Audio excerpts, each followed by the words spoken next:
Welcome to our YouTube channel once again. Hi. We are glad to have you. My name is Ayo and this is Rhoda. This is my wife, my beautiful wife, and we are glad to have you here once again. So we are the same here. Basically, today we just want to talk about something that we think is going to be helpful to you, to singles.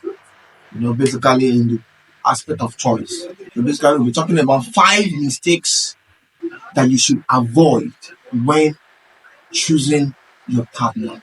5 mistakes that you should avoid when choosing your partners.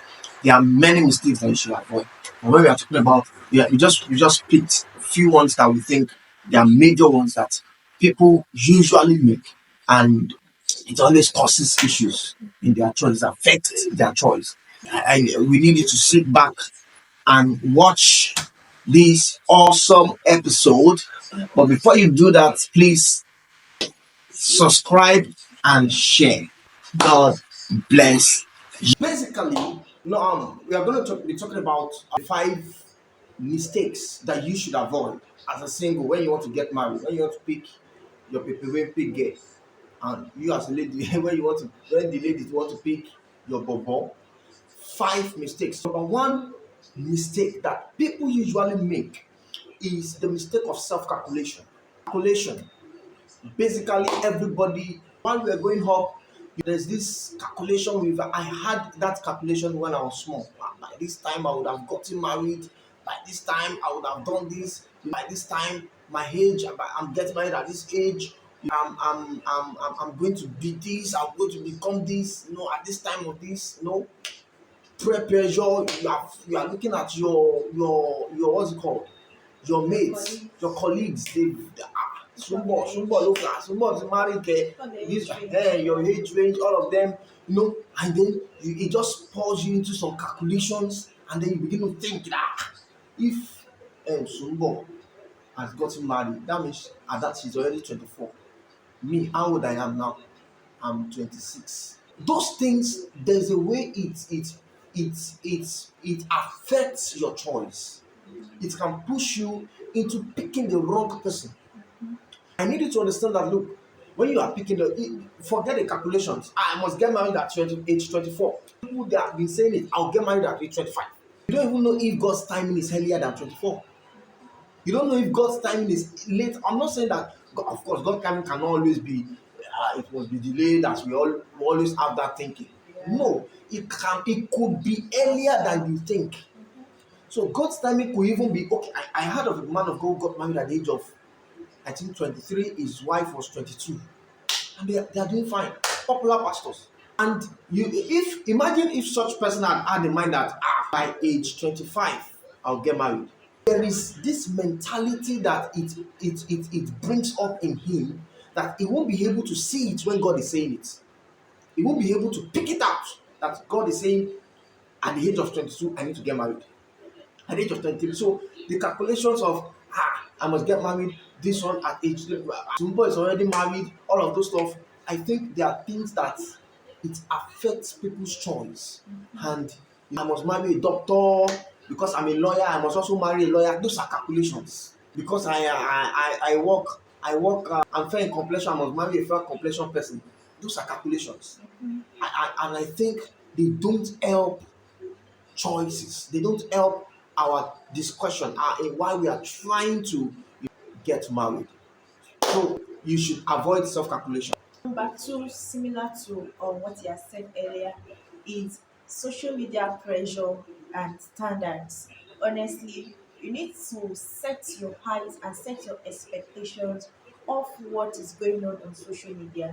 There is this new trend that has erupted ever since Moses Bliss got engaged and the different people getting engaged on social media, that singles are no more dating.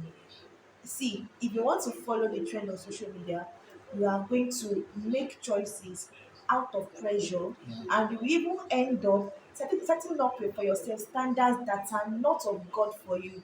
Because No, exactly, you are seeing the way proposals are being done on social media, you are seeing the way wedding are being planned on social media, and you got something like that. Like when Moses Lee proposed to his wife now that he sang, she was crying, and you are probably expecting something like of such. You need to avoid social media pressure. You need to focus on God, looking up to Jesus, not looking up to Instagram or Twitter or anything. If you are at that season of your life that you are trusting God to choose your spouse, then you have to take your eyes off social media trends and social media pressure. I watched a video recently that because of Mrs. Lee's fiancé got her husband by dancing, then people are trying to learn how to dance and start posting dance video on Instagram so that somebody's son will find them. No, that is not it. Focus on God and take social media. That takes me to the third one. She has mentioned, she's leading me into the next thing that I'm going to be talking about. Basically, if you are not focusing on something, that means you have to be focusing on another thing. Because you see, the way the system of the world is structured, particularly our age, that social media is now the norm. There is this distraction that it causes at times. If it's one that if you can just for someone like me, there are some people that I needed their status. It's not because we are fighting. We are not fighting. But most times when I see their post, it wants to put me under pressure. And I need to help myself. Yeah. I muted them because it is my phone and I have to go on WhatsApp status. And I don't have to be seeing things that will be affecting me. You understand? So I muted them not because we are fighting. If we still physically, we still talk, we chat, we gist, we do all of those things. But it was necessary because of my own sanitation, my mental sanitation, my spiritual sanitation. If you are not focusing on social media, then you should focus on God. That's the third point. You should learn to look up to God, the author and finisher of your faith. Now, looking up to God, the author and finisher of your faith, it does not mean that you pray when you want to choose. It is part of it that you must pray, but it is not a religious activity. People have seen it as a religious activity. When I want to choose, I must pray. And they are not seeing the essence out of it. The essence is that you need to know what God is saying at that particular moment about you and the person that God is joining to you. The essence is that God has a future for the both of you, which you need to know. It's not just about, let me pray. I see this person. That's the mistake people make. It is about you knowing, communicating with God. You must know God for yourself before you begin to know your wife. You must know God for yourself before you begin to know your husband. Those are the important things. The fourth thing which we are talking about now is that do not neglect God in choice. And even after choice, don't neglect God. Because people neglect and they don't neglect God in choice. That's when they start looking for prophets around. Pray on this, that. Eventually, after the marriage, you realize that no Bible study again, no prayer. And it becomes once a month. From once a month becomes once a year. Once a year becomes, those are the mistakes people make. So don't neglect God. God is essential. Don't see it as, I need God to give me. Some people, the mountains they have gone to on marriage issue, you cannot go on that kind of mountain on their spiritual growth. Mistakes we make. Do not neglect God. Thank you. Alright. This number four now. Number four that you should avoid is your personal taste. You have to come to a place of rest and surrender.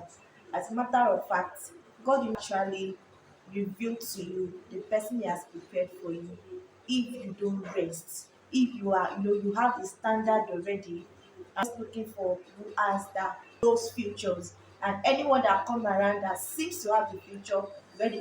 Hey, this brother came, he has this, he has that. Oh, exactly what I'm looking for, the man of my dream, man of my dream. And you begin to get distracted that you have not even asked God. You're already having feelings, emotions for that person, and all. Why? Because you've already set a taste for yourself, and someone come that looks as if he has those tastes, he has those futures, and is already seeming to you as if God has answered your prayer. You have to let go of your taste. And honestly, most of us you say, I don't have taste, I'm waiting on God, I want God's will. But in the real sense, you have taste. Look at the discussion you are having with your friends that if it doesn't seem like this person is a no, if it doesn't pray up to these hours, is a no, if it doesn't work in this place is a no. Even your family, your parents, unconsciously can begin to shape the kind of taste and standard for you. You have to come to a place of total surrender and rest. That okay, I don't have a standard of my own. I am taking up God's standard, and you just have to relax. And before you know it, God has the best gift and gives the best gift. Surrender and rest. All right. That takes me to the last one. Is the fifth mistake you should avoid. She has talked about you having to surrender your personal taste. Well, it's not bad to have taste, but it doesn't mean that you should override God's will for your life. It shouldn't mean that you should override whatever God is planning for you. Number five thing that I'll be talking about, that the marriage distraction. There's this distraction that comes up when you are getting of age, or probably are not even getting of age. When you go online, you see people saying things like that. There's a way your mind is fixed on it, and then it can distract you from doing other things. This is what I You can fix your heart so much on weddings, marriage, and all of those, and then you neglect some other aspect of your life. And this could be the aspect that is depriving you from getting married. Yeah. You need to understand that while you are praying to God for a partner, you need to get busy doing other things. You need to get busy working on your emotions. You need to get busy working on your spiritual life. You need to get busy. You don't just say, I will die here. I must get this my wife. And then you shut down every other thing, and your life is stagnant because you want to get married. Eventually, people like that, two things used to happen. It's either that they get it, but they don't get it right, Yeah. or you just realize that they don't get it because they fix so much attention to it. That I'm not saying that you should not pay attention to marriage. It is important. You pay attention. But fixing all your energy on it by neglecting other things. You fix your attention on marriage to the detriment of going to church, of praying, whereas Of growing. or of growing, whereas your husband is in the church. But you are, because you want to, that distraction, there's a way it can form a distraction in you by itself, and then you begin to miss out of what God is saying. That is what I'm trying to explain, that it is good to pay attention, but don't give it all your energy, that it begins to deprive you of other aspects of your life. You put your finances on it to detriment. You put your when I was getting married, of course I paid attention to it, but every aspect of my life was running. It was not stopping. It was not. She had other aspects. We had commission, TTI, everything was going on. Nothing was stopping. In fact, she knows me when it comes to work. I can carry emotions and drop it for a while, and then because I want to work, and then after the work, come back to emotions. It's not because I want to be a strict person or wicked person, but because every aspect of your life must keep running. It must keep running even while you are waiting. You understand? Understand that while you are waiting, other aspect of your life must keep running. You must not kill every, let me use that word, kill every aspect of your life because you want to get married. That might even be the reason why you are not getting married. Avoid these five mistakes. These are very vital points that we have made, and we know it has blessed you. Our next tutor will be sharing our stories of how we planned our wedding. I'm sure you want to hear something like that. Kindly subscribe, share this video, let people get to see it. Thank you for listening to us. Thank you. Drop Yes, your comments. Drop your comments Thank you. and let us know what you think. We want to know what you think because it is important that we know what you think. Why you don't have All right. to camera? Bye.